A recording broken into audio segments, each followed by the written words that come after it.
Magandang umaga po. Muli pong inyong lingkod, si Chef Roy. Kumusta po kayong lahat? Pagkapalain po tayo ng Diyos. Shout out po sa lahat ng makakapanood ng video kong ito. Noong po mga nakaraang pong post, ang binasa ko po ay ang ating Panginoong Hesus ay nagpabautismo kay John the Baptist. Kasi po nakikilobilo siya sa mga tao. Nagkatawang tao siya, namumuhay siya sa daigdig. Kasi ang daigdig na ito, tama po, ang Diyos ang lumikha. Pero ngayon po, ang Diyos ng daigdig na ito, si Satanas po. Biblikal po yun. Kasi po, tayong mga nakatira, hindi sumunod sa utos ng Diyos, hindi sumunod sa kalooban ng Diyos. Makasalanan, kaya may bagyo, lindol, yun po ang galit ng Diyos. Baha, pagputok ng bulkan, mga galit po ng Diyos yun. Biblical din po yun, mga nakasulat sa Bible yun. Nung matapos pong bautismuhan ng ating Panginoong Hesus ni John the Baptist, siya po ay nag-ayuno. Kasi po nagkatawang tao po siya eh. Katawan niya tao.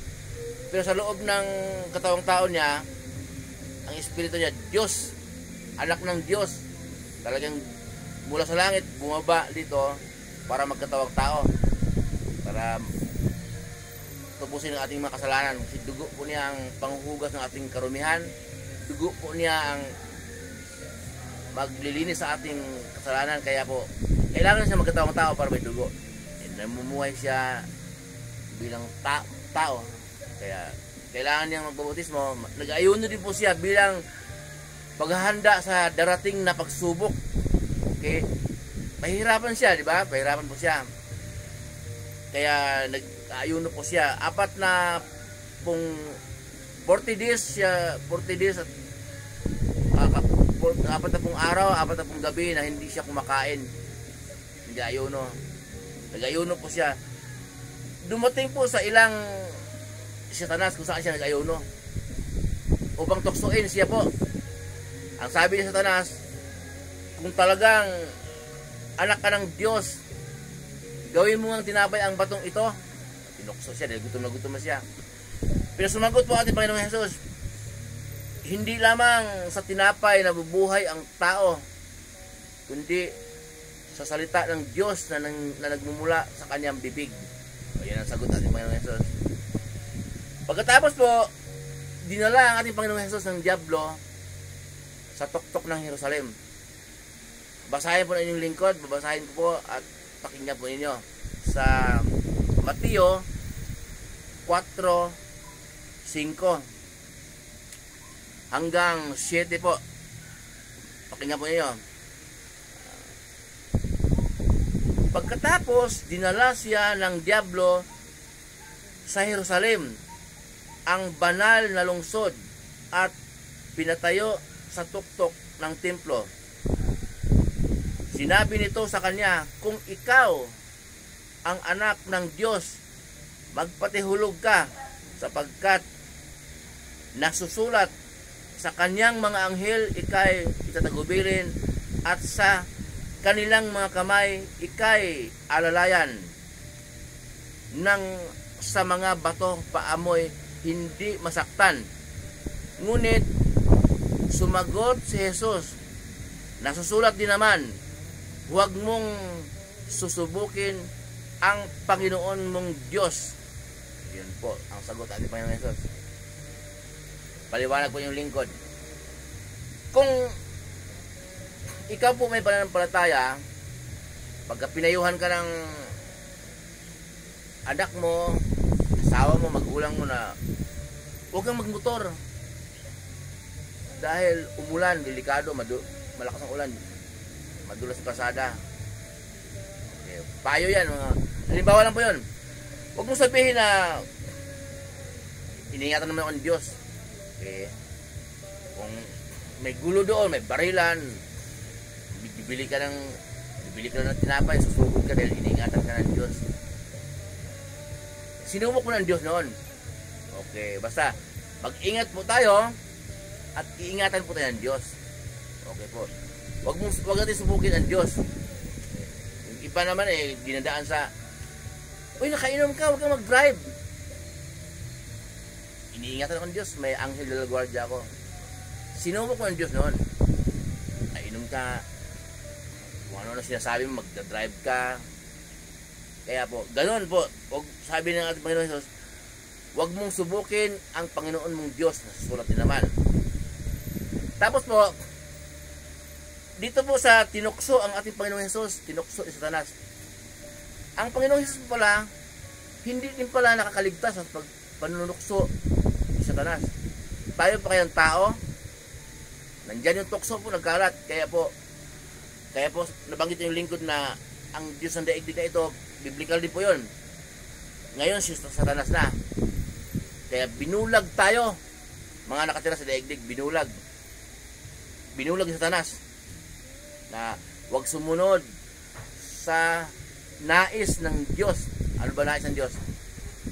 Mababasa po natin sa Mateo 17:5, tinig mula sa langit, ito ang minamahal kong anak na lubos kong kinalulugdan. Ang tinutukoy doon, si Jesus, anak niya, lubos kong kinalulugdan. Pakinggan ninyo siya. Sabi ng Diyos, tinig mula sa langit, pakinggan na natin si Jesus.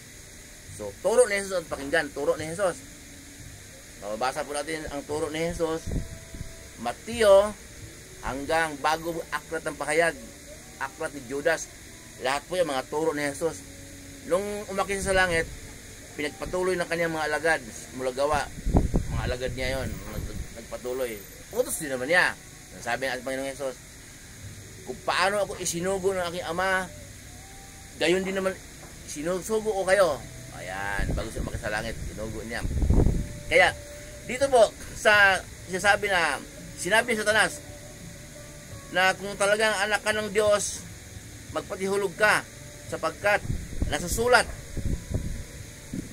sa kanyang mga anghel ikay itagubilin, at sa kanilang mga kamay ikay alalayan, nang sa mga bato paamoy hindi masaktan. Sabi ni Satanas, nasulat daw. Biblical ba yun? Biblical po yun. Ang sinasabi ni Satanas na nasusulat, sa kanyang mga anghel ikay itagubilin, at sa kanilang mga kamay ikay alalayan, nang sa mga batong paamoy hindi masaktan. Mababasa po natin yun sa mga awit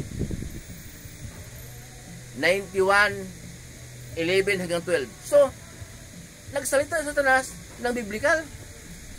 Nakakagulo po ba? Hindi po nakakagulo. Si Satanas po, alam din po niya ang nakasulat sa Bible. Kaya nga po tuksuin tayo guguluhin tayo Wag mo nating isipin na wala palang kwenta kung magbasa ka ng Bible.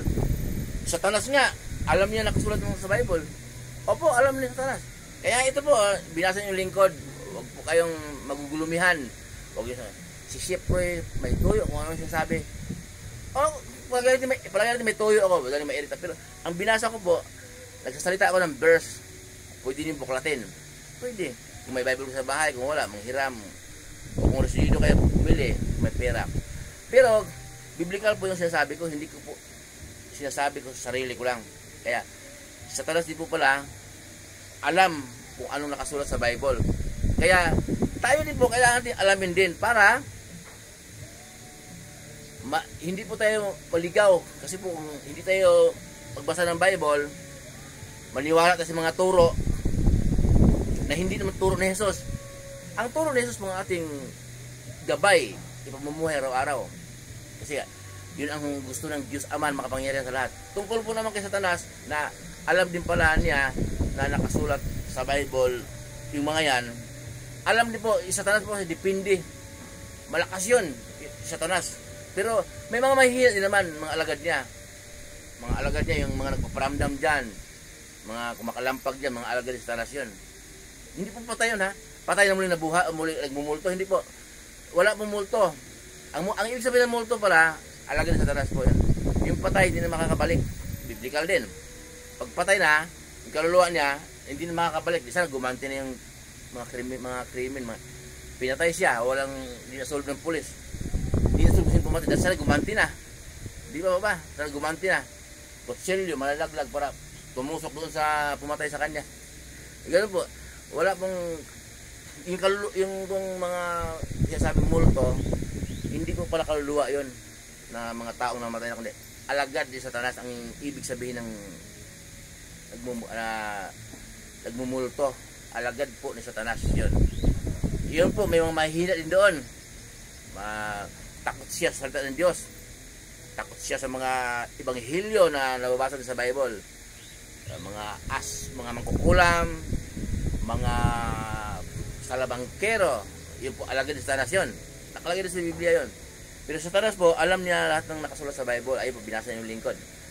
Pero hindi alam ni Satanas na ang kamatayan ng ating Panginoong Hesus, yun ang magligtas sa ating mga kasalanan. Ang dugo ng ating Panginoong Hesus, yun ang maglinis sa ating mga karumihan. Hindi alam ni Satanas. Kasi nga, nung namatay si Satanas, nung namatay po ang ating Panginoong Hesus, nung namatay ang ating Panginoong Hesus, nagdiwang si Satanas. Okay? Kaya, hindi alam ni Satanas na plano ng Diyos na binigyan niya ang kanyang kaisa-isang anak upang sino man sumasampalataya ay hindi mapahamak, hindi magkaroon ng buhay na walang hanggan. Yun po ang hindi alam ni Satanas. Ang alam ni Satanas, yung mga nakasulat sa Bible, gaya ng binasa niyang lingkod. Mulit po, magandang umaga. Pagpapalain po tayo ng Diyos, iingatan po kayo ng Diyos kahit saan po kayo paparoon, sa mga trabahong pinasukan po ninyo, mga negosyo, kahit anong pinagkakitaan nyo sa buhay, ayon sa kalooban ng Diyos, pagpapalain kayo ng Diyos.